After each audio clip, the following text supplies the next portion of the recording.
গাজীপুরের কালিয়াকৈরে দি meritorious welfare ফাউন্ডেশনের উদ্যোগে কৃতি শিক্ষার্থী ও গুণী শিক্ষকদের বর্ণাঢ্য সংবর্ধনা অনুষ্ঠান অনুষ্ঠিত হয়েছে।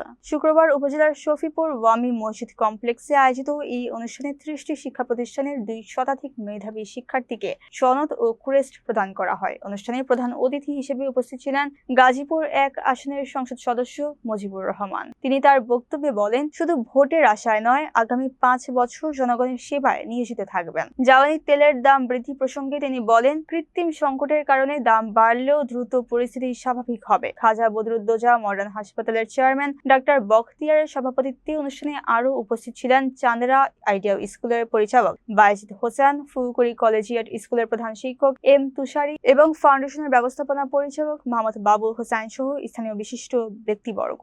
বক্তারা মেধাবী শিক্ষার্থীদের উৎসাহিত করতে এবং শিক্ষার মানোন্নয়নে এ ধরনের আয়োজনের গুরুত্ব তুলে ধরেন।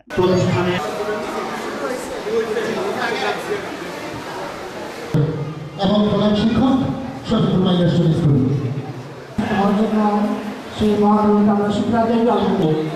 আপনাদের সন্তান পৃথিবীর শ্রেষ্ঠ সন্তান।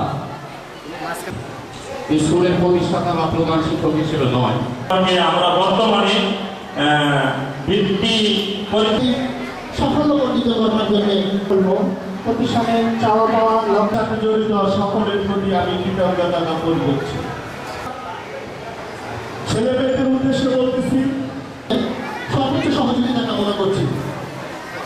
ইতিমধ্যে আমাদের গাজীপুর 1 আসনের বড় মানুষের নেতা যারা সুস্বাস্থ্য ও দীর্ঘায়ু কামনা করছি।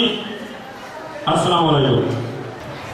এখানে ছেলে মেয়েদেরকে আমরা উচ্চ এ পর্যায়ে আপনাদের মাঝে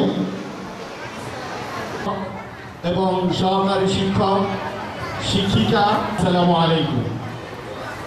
আজকের এই মহতীয় আমাদের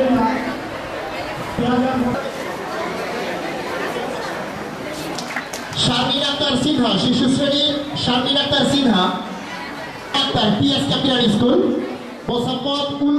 আয়োজনটা দেখতো না। এটা যতদিন সে বেঁচে থাকবে ততদিন তার মেমোরিতে থাকবে। একদিন আমি কৃতি ছাত্র ছাত্রী হিসেবে